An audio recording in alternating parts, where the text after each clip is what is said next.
Pattog. Nem. Hogy kavics. Jönnek meg. Se nem kifli, se nem kukac. Simán kufli. Hogy Ezt mondogasd. kufli pattognak, mint egy labda. Ugrálnak, mint egy bolha. Színesek és csíkosak, mint egy szivárványos nyalóka. Van köztük nagy, kicsi, vékony dagi, és olyan, aki néha csuklik. Heten laknak egy kupacban, ők a kuflik.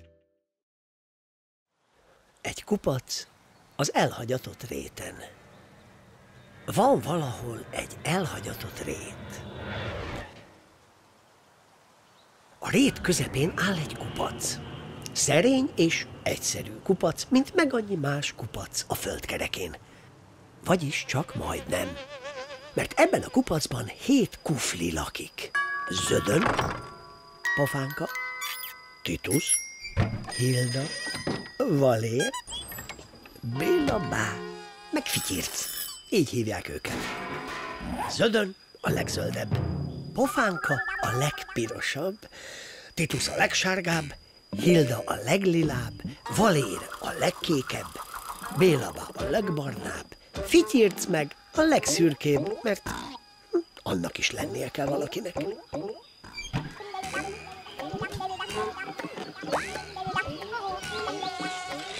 Egykoron a kupac üres volt. Nem lakott benne egyetlen kufli sem. Körben a réten dúsan nőtt a vadzab, a vadsóska, a vadspenót, a vadmarcipán, a vadkavics, a vadradír, meg más hasonló növények. Még nem aztán egy éjjel, mikor éppen dühötten süvített a dermesztő északi szél, egy csapat didergő kufli tűnt fel a láthatáron.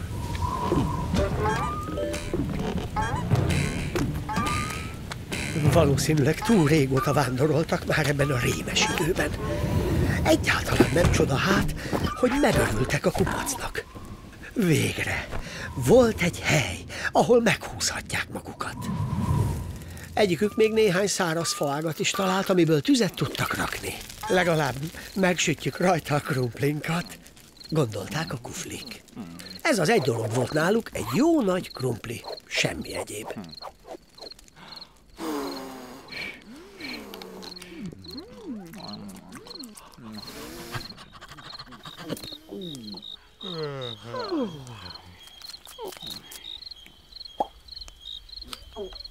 Mikor elaludtak, álmukban boldogan kergetőztek a napsütötte réten.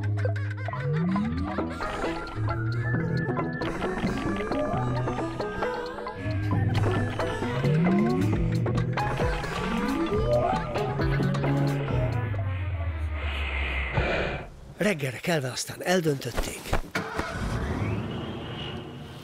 nem mennek innen tovább egy tapottat sem, mert ezentúl ez lesz az otthonuk. A kuflik többször is körbeugrálták, és minden oldalról jó alaposan megnézték a kupacot. Mindenhonnan nagyon tetszett nekik. Kiváló kupac, pont nekünk való! Kiáltották boldogan. Rögtön elő is vették a zsebásóikat, hogy munkához lássanak. Ja igen, mert zsebásó is volt náluk, ezt elfelejtettem mondani. Egy kuflinál mindig kell, hogy legyen zsebásó, amivel szükség esetén kufli üreget tud ásni magának. Egy kényelmes kufli üreg körülbelül ekkora. Hiszen nem csak a kuflinak kell elférnie benne, hanem, ha úgy adódik, mindenféle egyéb dolognak is. Azzal dolgozni kezdtek.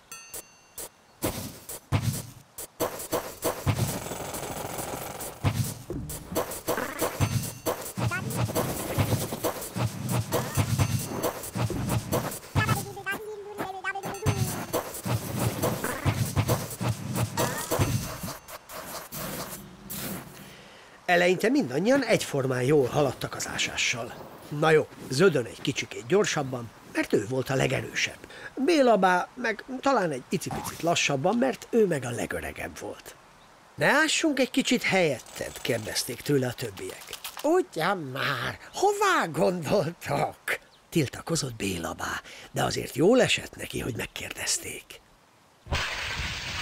Délutánra járt, mire elkészültek.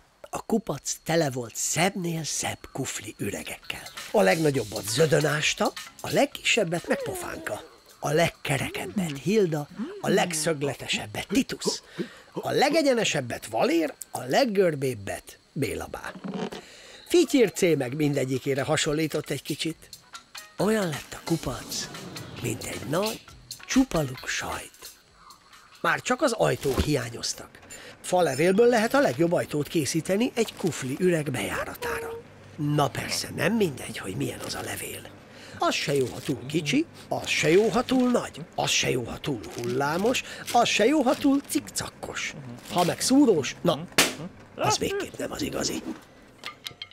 Szerencsére az elhagyatott réten nőtt mindenféle érdekes növény.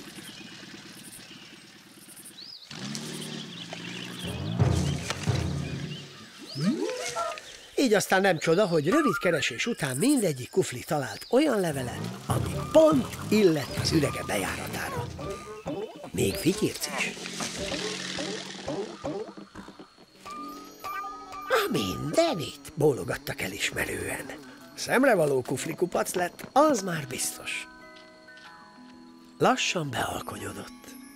Nagyon szép volt innen az elhagyatott rét.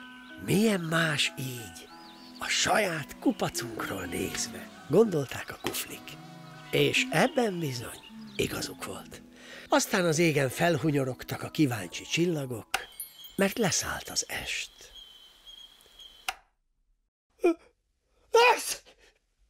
Ne haragudj, kicsit megfáztam.